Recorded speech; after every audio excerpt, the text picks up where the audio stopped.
Hi viewers, welcome to our channel. ప్రస్తుతం మనతో పాటు సీనియర్ జర్నలిస్ట్ దాము బాలస్ అన్న వారితో మాట్లాడారు. నమస్కారం సార్. నమస్తే సార్, చంద్రబాబు నాయుడు గారు రీసెంట్గా తమ పోటీ చేసే స్థానాల్లో 2 స్థానాలను అనౌన్స్ చేశారు. అయితే ఇవాళ పవన్ కళ్యాణ్ గారు దానిపైన పొత్తులో ఉన్నాం, మాకు తెలియకుండానే ఇలా అనౌన్స్ చేసేస్తారని చెప్పేసి విమర్శిస్తూ తాను కూడా ఒక 2 స్థానాలను అనౌన్స్ చేయడం జరిగింది. మరి ఏం జరుగుతుంది పవన్ కళ్యాణ్ గారు అండ్ చంద్రబాబు నాయుడు గారి మధ్య మీరు పొత్తు ఉంటుందా మరి ఉండదా సార్? మీ ఒపీనియన్ ఏంటి? యాక్చువల్గా మనం ఇంతకుముందే మార్నింగే ఒక టాపిక్ చెప్పుకున్నాం. అదేంటంటే వీళ్ళిద్దరి మధ్య పొత్తులకు సంబంధించి సీట్ల షేరింగ్కి సంబంధించి ప్రాబ్లమ్స్ ఉన్నాయి అనేది చెప్పుకున్నాం. ఈ 2 సీట్లు కూడా అనౌన్స్ చేశాడని కూడా నేను చెప్పాను. ఇప్పుడు పవన్ కళ్యాణ్ ఇందాక ప్రెస్ మీట్లో ఫస్ట్ టైం ఈ మధ్యకాలంలో ఫస్ట్ టైం చంద్రబాబుకి యాంటీగా స్ట్రాంగ్గా మాట్లాడాడు. అంటే పొత్తుల ధర్మాన్ని చంద్రబాబు పాటించలేదు అని ఓపెన్గా ప్రకటించాడు పవన్ కళ్యాణ్. అంతవరకే కాకుండా దానికి పోటీగా తను కూడా 2 చోట్ల నేను కూడా పొత్తు ధర్మాన్ని పాటించను అని చెప్తూ రాజోలు అండ్ రాజానగరం 2 చోట్ల కూడా తను కూడా ఈ 2 మావే అని కూడా ఓపెన్గా అనౌన్స్ చేశాడు. సో పవన్ కళ్యాణ్ ఇంకా ఏమేమి మాట్లాడంటే మండపేట నుంచి చాలామంది వచ్చారు, వాళ్ళు షాక్కి గురయ్యారు. మొన్న మండపేటలో చంద్రబాబు అక్కడ 3 సార్లు ఎమ్మెల్యేగా ఎన్నికైన వేగుళ్ళ జోగేశ్వరరావు ఆయన్ని మళ్ళీ ఎమ్మెల్యేగా గెలిపించుకోండి మీరని అనౌన్స్ చేశారు. ఆయన ముందే జోగేశ్వరరావు కూడా ఉన్నారు ఆడ. సో మండపేటలో యాక్చువల్గా మాకు లాస్ట్ ఎన్నికల్లో 18% ఓట్లు వచ్చాయి. ఇప్పుడు అది ఇంకొక 10% పెరిగింది, 28% మాకు ఆడ ఉంది. సో మమ్మల్ని అడగకుండా మాకు చెప్పకుండా ఆయన సొంతంగా ఇట్లా అనౌన్స్ చేయడం కరెక్ట్ కాదు, ఇది పొత్తు ధర్మాన్ని ఉల్లంఘించడమే అనేది చెప్పాడు. సో 2 చోట్ల ఆయన అనౌన్స్ చేశారు. 2 చోట్ల అంటే ఇంతకుముందు అరకులో కూడా అనౌన్స్ చేశారు చంద్రబాబు. సో 2 చోట్ల అనౌన్స్ చేస్తున్నారు కాబట్టి నేను కూడా 2 చోట్ల చేస్తున్నాను. ఆయనకి ఎలాగా ఒత్తిడి ఉంటుందో ఆయనకు ఒత్తిడి ఉండొచ్చు కాబట్టి చేసి ఉండొచ్చు, నాకు కూడా ఒత్తిడి ఉంది కాబట్టి నేను కూడా చేస్తున్నా అని రాజోలు రాజానగరం చేశారు. నిజానికి కొంతమంది ఏం విమర్శిస్తున్నారంటే పవన్ కళ్యాణ్ తెలుగుదేశం బలంగా ఉన్న చోట కానీ అనౌన్స్ చేస్తుంటే ఆయన్ని నిజంగానే చంద్రబాబుని ఈయన గట్టిగా తిరుగుబాటు చేశాడు అనుకోవచ్చు. ఆల్రెడీ రాజోల్ సీటు వాళ్ళదే, రాజోల్లో రాపాక వరప్రసాద్ గెలిచాడు.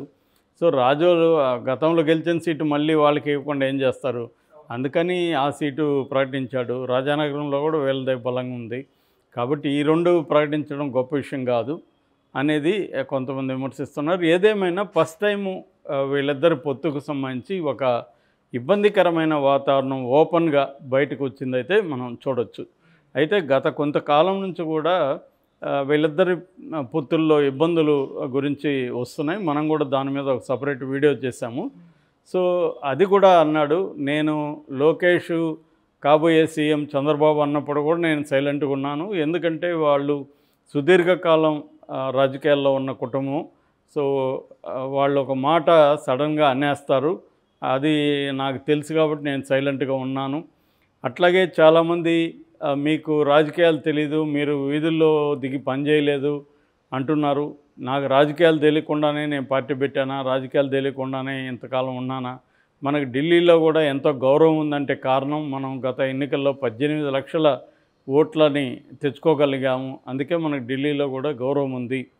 సో మనల్ని 50 నుంచి 70 సీట్లు తెచ్చుకోమని అడగమని చాలామంది నన్ను ప్రెజర్ చేస్తున్నారు. నాకు తెలీదా ఎన్ని సీట్లు అడగాలో, కనీసం 3వ వంతు సీట్లు మనం తెచ్చుకోబోతున్నాం అనేది కూడా ఆయన అనౌన్స్ చేశాడు. అంటే యాక్చువల్గా మనం నిన్న కూడా చెప్పుకున్న టాపిక్ 63 సీట్లు జనసేనకి ఇస్తున్నట్టుగా ఒక ప్రకటన అచ్చెన్నాయుడు పేరుతో వచ్చిందని, అది ఎవరు ఇచ్చి ఉండొచ్చు అనేది కూడా నేను చెప్పాను. ఇచ్చుంటే వైసీపీ ఇచ్చి ఉండాలి, లేదంటే జనసేన ఇచ్చి ఉండాలని చెప్పాను. అది కరెక్ట్గా ఇప్పుడు చూస్తే జనసేన ఇచ్చినట్టుగా మనం అర్థం చేసుకోవచ్చు. ఎందుకంటే సాక్షాత్తు పవన్ కళ్యాణ్ ఏం చెప్తున్నాడు, 3వ వంతు సీట్ అంటున్నాడు. 3వ వంతు అంటే 175లో 58 సీట్లు అంటే దాదాపు 50 నుంచి 60 సీట్లు గట్టిగా పట్టుబట్టే అవకాశం అయితే కనబడుతుంది ఈ పవన్ కళ్యాణ్ మాటల ద్వారా కూడా. అడిగితే అట్ ద సేమ్ టైం ఇంకొకటి కూడా ఏమంటున్నా అంటే పొత్తును విచ్ఛిన్నం చేయడం ఎంతసేపు పట్టదు, కానీ జగన్ను ఓడించాలనే ఒక కర్తవ్యంతోనే నేను ఇబ్బందులైనా కూడా భరిస్తున్నాను. ఒక మాట అట్టున్నా ఒక మాట ఇట్టున్నా మన పొత్తులైతే ముందుకెళ్తుంది, మన పొత్తుల ద్వారానే గవర్నమెంట్ని ఫామ్ చేస్తున్నాం అనేది కూడా చెప్పాడు. కానీ ఇక్కడ ప్రాబ్లం ఏంటంటే ఒక పక్క జగన్ ఏమో అనౌన్స్ చేసుకుంటూ అగ్రెసివ్గా ముందుకెళ్తున్నాడు. ఆల్రెడీ 58 మంది ఎమ్మెల్యేలని 10 మంది ఎంపీలను అనౌన్స్ చేశాడు. 5వ లిస్టు కూడా కసరత్తు ముమ్మరంగా జరుగుతుంది. రేపు ఎల్లుండి అది కూడా ప్రకటించేసి రేపటి నుంచి భీమిలీలో రేపు సభ జరుగుతుంది. రేపటి నుంచి ఎన్నికల శంఖారావాన్ని జగన్ పూరించబోతున్నాడు. సో ఈ కాంటెక్స్ట్లో ఒక స్తబ్దత నెలకొన్నట్టుగా కనబడుతుంది ఏది టీడీపీ జనసేన కూటమిలో. ఎందుకంటే ఇప్పటివరకు ఉమ్మడి సభలు కానీ, ఉమ్మడి మేనిఫెస్టో కానీ, ఉమ్మడి కోఆర్డినేషన్ కమిటీల సమావేశాలు కానీ ఇవేవి జరగలేదు. అంటే ఉమ్మడి ప్రోగ్రామ్స్ ఏవి జరగట్లేదు. మరోవైపు చంద్రబాబు సభల్లో కూడా బ్రేక్ పడింది. ఇటు పవన్ కళ్యాణ్ కూడా ఏం చేస్తున్నాడో తెలియట్లేదు.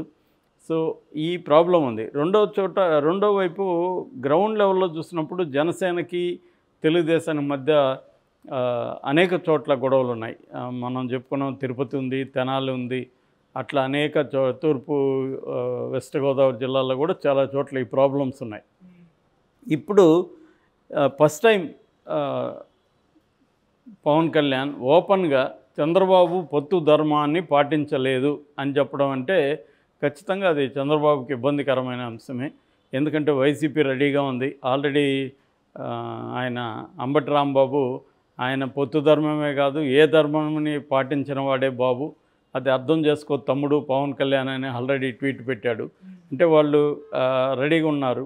ఇంకోవైపు కాపు సామాజిక వర్గంలో కూడా కాపు నాయకులు కావచ్చు, ముఖ్యంగా కాపు యూత్ కూడా పవన్ కళ్యాణ్ సీఎం అవ్వాలనేది వాళ్ళ చిరకాల కోరిక. అది సాధ్యం కాదు అనేది ఇప్పుడు అనిపిస్తుంది వాళ్ళకి. 20 సీట్లు ఇచ్చేసి పొత్తుని కంటిన్యూ చేయాలని చంద్రబాబు అనుకుంటే మాత్రం కష్టమైపోతుంది. రెండోది పొత్తులో ఉన్నప్పుడు ఖచ్చితంగా చంద్రబాబు అలా ప్రకటించడం కూడా ఇబ్బందికరమైన అంశమే. ఎందుకంటే పొత్తులో ఉండి మాట్లాడుకొని చేసుంటే ఓకే. కానీ ఇప్పటివరకు ఏమనుకున్నారు అందరూ, చంద్రబాబు ఎంత ఎక్స్పీరియన్స్ ఉండేవాడు, ఆయన ఏదో నోటి జారీ అలా అండు ఒక ప్లాన్తో అని ఉంటాడు. అంటే ముందుగానే వీళ్ళు పొత్తులో భాగంగా ఏ సీట్లు ఎవరెవరికి అనేది ఫిక్స్ అయిపోయినాకనే ఇది వచ్చుంటుంది. అందుకనే చంద్రబాబు అలా అనౌన్స్ చేస్తున్నాడు అనేది అన్నారు చాలామంది. ఈవెన్ జనసేన వాళ్ళలో కూడా కొంతమంది అలా సమర్థించారు. కానీ ఈరోజు పవన్ కళ్యాణ్ మండపేటలో ఉన్న జనసేన నాయకులకి ఓపెన్గా క్షమాపణలు కూడా చెప్పాడు. మీరు మిమ్మల్ని బాధ పెట్టడానికి నేను కారణమయ్యాను కాబట్టి క్షమించండి అని కూడా అడిగాడు. అంటే ఖచ్చితంగా పవన్ కళ్యాణ్ చంద్రబాబు మధ్య ఏ చోట సీట్ల షేరింగ్ అనేది ఒక క్లారిటీ ఉన్నట్టుగా అయితే కనబడలేదు. ఇప్పుడు పవన్ కళ్యాణ్ చెప్పిన దాన్ని బట్టి మనం చూస్తే ఇంకా వీళ్ళిద్దరి మధ్య అంటే జనసేనకి ఎన్ని సీట్లు ఇస్తున్నారు, ఎక్కడెక్కడ ఇస్తున్నారు అనేది క్లారిటీ వచ్చి ఉంటే పవన్ కళ్యాణ్ ఇలా మాట్లాడేవాడు కాదు. పవన్ కళ్యాణ్ ఒకవేళ అది వచ్చి ఉంటే ఎలా మాట్లాడాల్సి ఉంది, మా ఇద్దరికి క్లారిటీ ఉంది కాబట్టి ఆయన అనౌన్స్ చేశాడు, కాబట్టి మీరేమి టెన్షన్ పడకండి అనేది చెప్పుండొచ్చు పవన్ కళ్యాణ్. అప్పుడు అందరూ కూడా ఓహో వీళ్ళిద్దరికి మధ్య ఆల్రెడీ అండర్స్టాండింగ్ ఉంది, మేము ఎప్పుడు బయట పెట్టాలో మాకు ప్లాన్ ఉంది, మేము బయట పెడతాం, మీరేం కంగారు పడకండి, మండపేట తెలుగుదేశం కానీ మేము డిసైడ్ అయినాం కాబట్టి ఆయన చెప్పాడు అని ఉండేవాడు. అట్లా అనలేదంటే అర్థమేమి? పైగా పొత్తు ధర్మాన్ని ఉల్లంఘించాడు చంద్రబాబు అంటే అర్థమేమి? పైగా లోకేష్ సీఎంగా చంద్రబాబే ఉంటాడన్నప్పటికీ నేను మౌనం వహించానంటే అర్థమేమి? అది ఇష్టం లేదనే కదా ఆయన అర్థం. ఇష్టం ఉంటే ఆయన లోకేష్ చెప్పింది కరెక్టే అనేవాడు కదా. అది నచ్చకపోయినా నేను మౌనం వహించాను అనేది కదా అర్థం. అంటే ఇక్కడ పొత్తులకు సంబంధించి వీళ్ళిద్దరి మధ్య ఒక క్లారిటీ లేదు, ఒక యూనిటీ ఆఫ్ థాట్ లేదు. ఇది ఇబ్బందికరమైన వాతావరణాన్ని అయితే క్రియేట్ చేస్తుంది. అయితే on positive side Pawan Kalyan ఖచ్చితంగా జగన్ ప్రభుత్వాన్ని దించాలంటే పొత్తులు ఉండాల్సిందే, పొత్తుల్లో ఇట్లాంటి ఇబ్బందులు ఉంటాయి అనేది కూడా చెప్పాడు. సో ఆ రకంగా తీసుకున్నప్పుడు ఇది పొత్తులకి ఏదో బ్రేక్ అయిపోతుందని